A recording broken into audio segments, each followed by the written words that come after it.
Morning, coast and countryside people. It's a nice quiet Saturday morning with very little wind, so I thought I'd take this opportunity to have a look around the composting area. These are the woods at the bottom of the garden where I try and sort everything out. I know it looks a bit of a mess, but there's method in the chaos here. So just to explain, we've got about 3 acres of campsite that we have to tend. So there's all sorts of prunings, grass cuttings, leaves and everything that come off of that, plus all the bits of trees that need cutting down and sorting out over the years. So this is where I try and sort it all out. Let's start off at the back. It's probably the easiest place. First off, we got work in progress.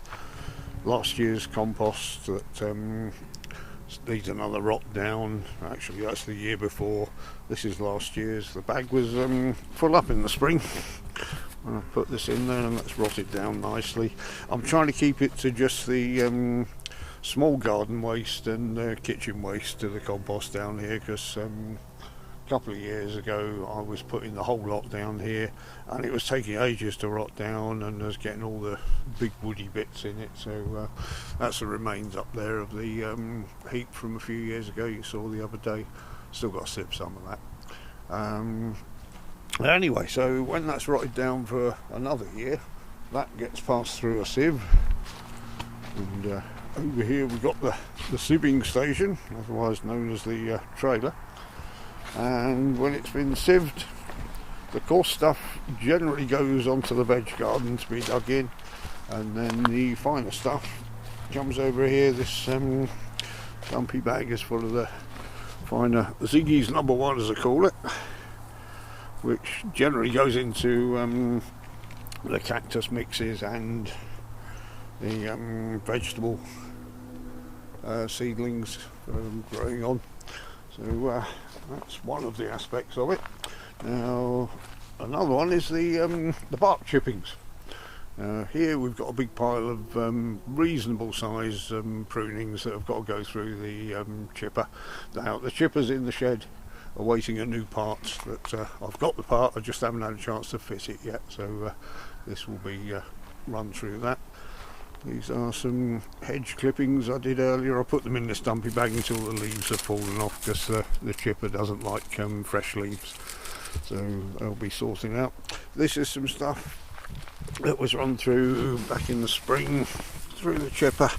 As you can see, that's quite fresh, and that will stay in this bag till it's rotted down for a few years. The rain and the fungus get to work on it. And over here we've got 3 bags.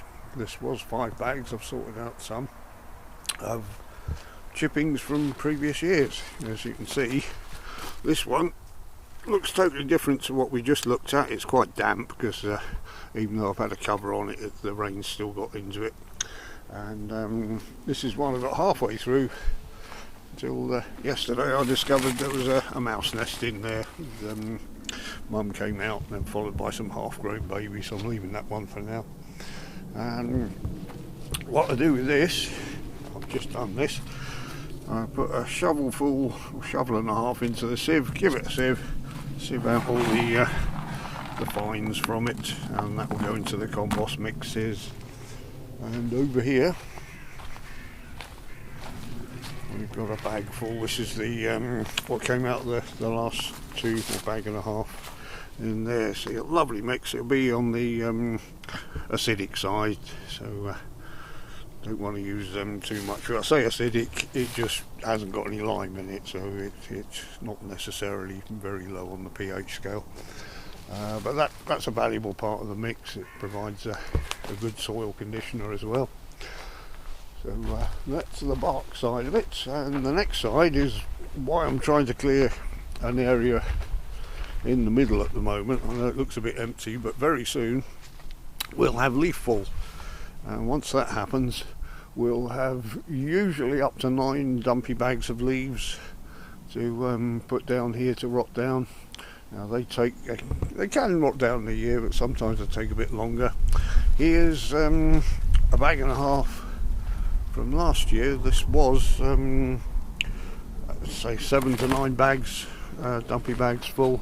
As they rot down, I wake them. These are still rotting, and these will go into one bag. Eventually that will just be one bag, then that will be sieved, the coarser stuff going into the pudding tunnel to go under the strawberries and blackcurrants. And over here we've got little Robin come in to see what's going on. I've uncovered this bag of this is sieved leaf mould from last year before. It's a bit of a mixture. It's a lovely soil conditioner, not a lot of nutrient in it, mainly tannins and lignins, but it's a very good peat substitute because it's very similar to peat, and peat is becoming hard to get hold of. So again, this goes, ooh, that was a worm. This goes into the compost mixes, depending on what we're growing. So yeah, this is now ready, or nearly ready, to receive all the bags of leaves, which will fill the whole place up. Over here, this is firewood, so I won't go into that too much.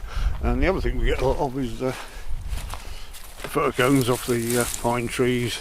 Now, I'm probably going to throw these through the chipper, but I'm sure at the bottom they will be starting to rot down like the bark mulch is already. So another thing, once you've done all this, I've taken the covers off for today for the video, but it's very important to get covers on what you've sorted out already, because you can see the amount of stuff trees throw down.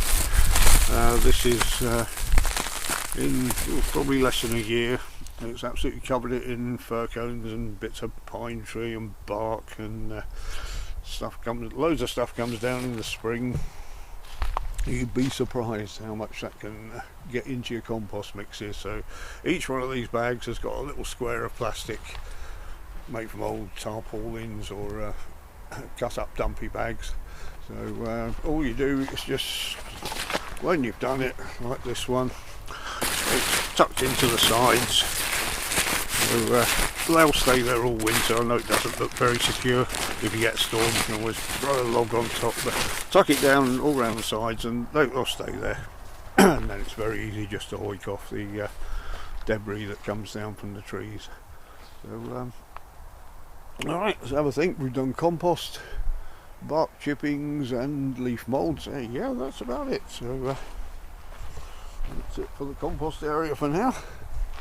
And thank you very much for having a look, everyone.